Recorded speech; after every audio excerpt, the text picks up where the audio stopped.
friends, welcome back to the channel. If you're new here, my name is Lisa and I love to do videos on luxury handbags, shoes, ready to wear. I like to do some styling videos, and I do those things from the perspective of someone who is in the middle of her life, as well as someone who is mid-size. So if that sounds interesting to you, I would love it if you would join us here. It really means a lot to a creator when you click that subscribe button. So click that button and don't forget the notification bell so you know every time I upload a video. So today's video is a tag video, but before I get into that, I want to do my very first, as I talked about in a previous video, creator shout out. So today's shout out is just another bag lover. First of all, what an amazing name. Like, aren't we all? So I love the fact that that is her name. And she has actually been doing YouTube videos on luxury handbags and, you know, SLGs, etc. since January of 2019. I scrolled back in her, video portfolio or catalog, I guess that's probably the more appropriate word. And yeah, her very first video was from January of 2019. Again, how have I not stumbled upon this person before? Like, she's been, what is that, 4 years? 4.5 years this woman has been on YouTube, and I have never seen her channel before. So I actually have my subscriber Emily to thank for putting me on to this new, to me, YouTube content creator. But she is just lovely. Her voice is so calming. She is one of those YouTubers who has chosen not to show her face on camera, so you'll always kind of see her from, the neck down if you see a body shot. Sometimes, obviously, if she's, unboxing something or whatever, she'll be behind the camera as she's doing that. So when you're like that, when you have a channel where you don't show your face, your voice and hands are everything. So her voice, like I said, is just so kind and calming. And again, I have not watched all of her videos because, she must have a couple hundred videos out there, if I'm guessing correctly.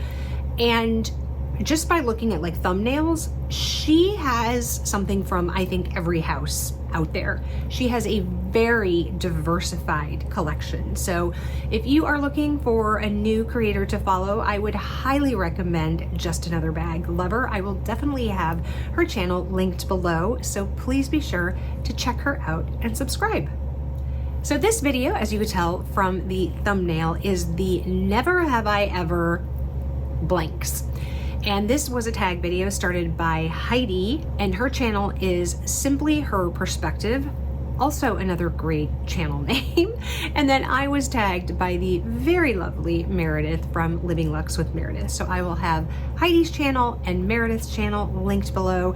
Please make sure to go check out their channels. If you haven't for some reason seen them yet, make sure you go see those ladies and follow their channels as well. So Heidi set up some predetermined sort of prompts or questions that I will go through, and then there is a wild card in the end of one that we can throw out there ourselves. So I'm going to be reading here. So the first one is, never have I ever bought a luxury handbag, I think specifically handbag, a luxury handbag and taken it with me from the boutique. Now, clearly I have taken items from the boutique, so this one I would say doesn't apply to me, but I will say that it appears as though Heidi has a similar situation to mine previously, where she tends to buy things when she's on vacation or she's traveling somewhere, and so she will just have it shipped back home to her, which I used to do a ton when we lived in Kansas City, because again, I didn't have any luxury boutiques in the Kansas City area, so I was always having to buy when I traveled, or I always had to buy remotely through a payment link. Like Heidi, before I lived in an area where I could buy something and bring it back, take it directly out of the boutique, I very, very rarely did that. I almost probably 95% of the time when I lived in Kansas City did not leave the store or the boutique with my actual item. It was always shipped home to me. The next question or the next prompt is, never have I ever bought from blank brand or boutique. That one was very easy for me, and that is Bottega. I have never bought anything from Bottega, and I don't even mean like an SLG. I've not bought a thing from Bottega. Here's my thing with Bottega. I know that their leather is supposed to be amazing, and you know, the whole intrecciato weaving I think is also amazing. It's beautiful, but I just find their bags to be at a price point that I'm not willing to pay for that bag. Now, you know, Bottega is another one of those that could definitely be categorized as a quiet luxury type brand. You know, they really don't have any branding on their bags as far as I can think of. Now, they're very well known, right? I mean, their intrecciato weaving is sort of a hallmark of the brand. So, you know, definitely people would know what it looks like and that they might think that's a Bottega bag. But I don't know. I mean, I think the Jody is a great bag, and especially because I've been getting into more like bigger shoulder bags. I don't even know the sizes. I mean, I know the mini, and I think there's even a teenier one than that. And then there's like a teen and a small, but I'm not quite sure if the teen is bigger than, I don't know. Again, I'm not that familiar with it. I've heard really good things about their card holders though. So I have thought about maybe getting a card holder because their colors are beautiful. Like, I have always loved the parakeet green. Now, I think if I understand correctly, they're gonna discontinue that color, which is really sad because it's a beautiful color and it's definitely my shade of green. It's a sort of a wintry or a bright green, and that's what I happen to favor. So maybe I'll go in one day. You know, there's a Bottega boutique within Saks, so maybe I'll stop in there one day. I do think the sardine bag is kind of cute too. I like that. I don't know anything about that new bag. I can't even think of the name of it right now, that like, you know, a bunch of like celebrities and influencers have been like toting around, and it is a tote. I didn't really mean to use that. I wasn't trying to have a pun, but yeah, it's just, yeah, it's just fine. Like I said, I think they're nice looking bags. I just don't particularly think that they're worth the money that they are asking for them, and their resale value is also not good. So I have other brands and designs and bags that I love a lot more, so never have I ever bought from Bottega. Next prompt, never have I ever bought a blank style of luxury bag. And like Heidi and like Meredith, my answer is the same, and that is a backpack. Now, you know, at one time I was sort of intrigued by the, you know, Palm Springs Mini. And, you know, I know a lot of people love that new Chanel backpack, or even like, what is it, like the Urban Spirit or something. And I think there's like a newer one maybe that just came out that in the last couple collections that people like. But I don't like a backpack. It's just not my style. I mean, like I said, I think for, you know, 1.5 seconds, I contemplated the Palm Springs Mini, but only because you can wear it as a crossbody. I never would have worn that bag as a backpack. And just like, I mean, maybe if you're a teeny tiny little person who's like, you know, 4'11" and that little bag on your back looks cute, but on a fully grown person, I don't know. It just, having it on your back, I think kind of looks ridiculous. Just my opinion. If you have it and you rock it that way, you do you. I'm sure it looks amazing. I just don't think personally that it would look good on me. I would only use a backpack for a very utilitarian purpose, like going to an amusement park. Or to be honest with you, if I was going to an amusement park, I'd probably use like my Lululemon belt bag or something like that. I mean, I guess if you've got kids that are younger and so, you know, you need to have other things with you, like if you're going to the amusement park. But frankly, if I'm going to an amusement park now, my kids are old enough, like I don't need to schlep their stuff for them. They can carry their own stuff, and you know, I don't need to take snacks or whatever I would normally have put in a backpack, I guess is my point. And in addition to that, I wouldn't probably even carry the backpack. I would have put it like in the stroller. So yeah, there you are. Never have I ever bought a luxury backpack. Never have I ever bought a blank color bag. And for me, that is yellow. I do not look good in yellow. As much as I think like a sunshine yellow or like a lemony yellow, it's really pretty.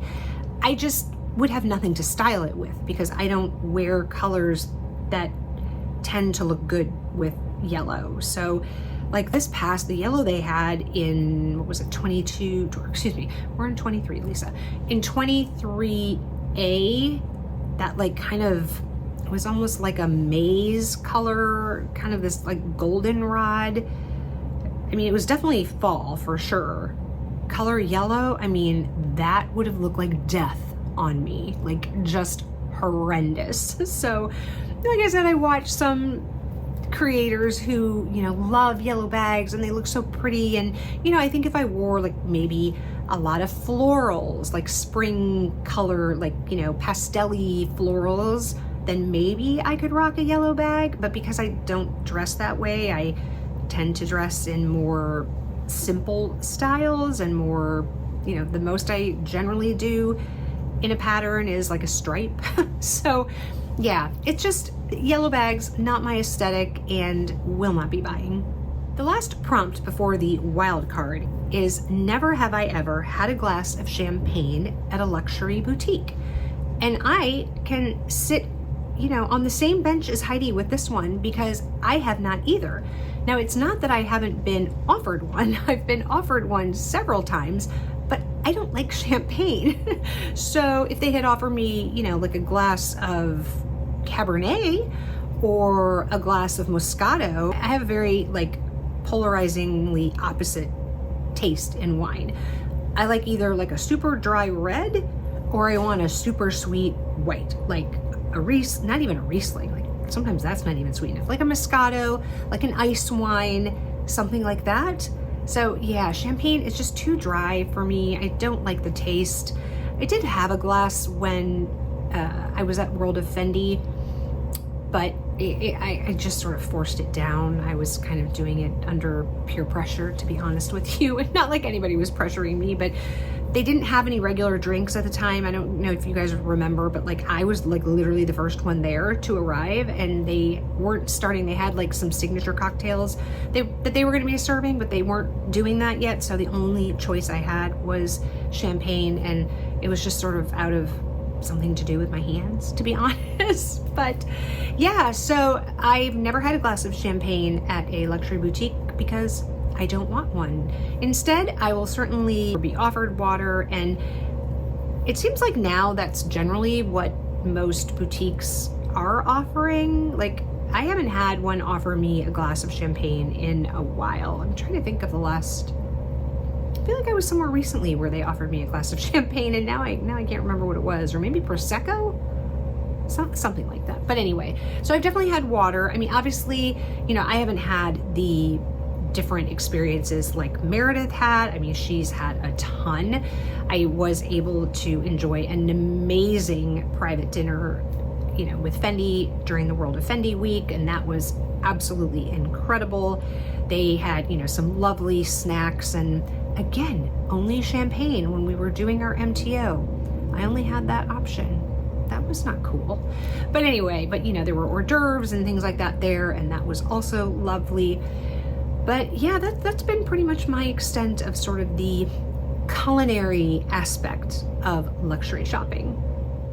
So my wild card is going to be, never have I ever bought tableware from a luxury house. So I'm talking Tiffany, I'm talking Dior, Fendi, Hermes.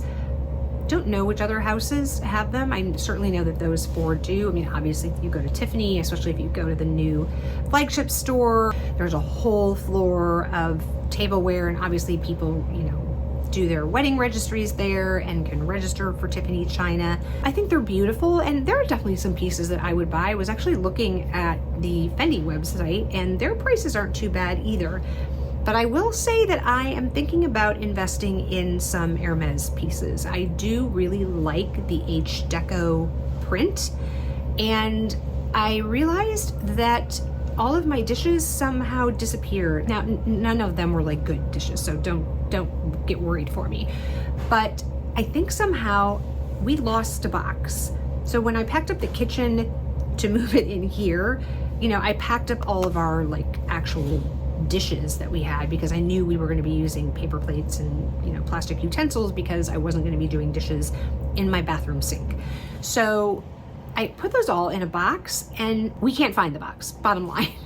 I don't know if it got put in the closets out in the other side that had a lot of the construction materials in it, and so it accidentally got thrown out with rubbish. But I can tell you, I looked high and low on this side of the condo, and I can't find it. So I also realized I'm missing, like, I must have put my colander in there too. So I was making pasta the other night, and I had to be a little MacGyver-ish in how I strained the pasta. But anyway, my point is, and I have actually been thinking about getting some of the Hermes dinnerware, tableware previously when I was still shopping in Denver. So honestly, the prices aren't bad. I mean, don't get me wrong. I could go to Target or IKEA and get an entire set for a heck of a lot less money. But I don't know, it might be kind of nice to have some special pieces. I won't do that, obviously, until this renovation is completely done and nothing could be potentially broken or, again, thrown out by mistake. So yeah, I'm kind of thinking about it. I'll also look at Dior too. I've not really gone into depth looking at what their other pieces are. I've looked at some of their coffee mug kind of things, but I haven't really delved into or delved? I haven't looked at their actual china tableware pieces. So yeah, you never know, maybe you'll see an unboxing to come. So thanks so much for watching, guys. I hope you enjoyed this little tag video. It's always fun to do a tag video every once in a while. So thank you, Heidi, for creating the tag. Thank you, Meredith, for tagging me. Please, like I said, check out their channels below. And also, please go check out Just Another Bag Lover. Her information will be left below as well. And let us know in the comments, what never have I ever have you done in the world of luxury handbags? You can take one of these prompts, you can take the wild card, give us one of your own. I would love to see your responses in the comments. And again, if you have enjoyed this video, I would love it if you would give it a thumbs up. It really does help the YouTube algorithm. And if you haven't subscribed, please take 1 second to click the subscribe button. It really does mean a lot to me, and it's free for you. So I would love it if you could help me out. And wherever you are, I hope you are having an amazing day or evening, and I will catch you in the next one. Bye, guys.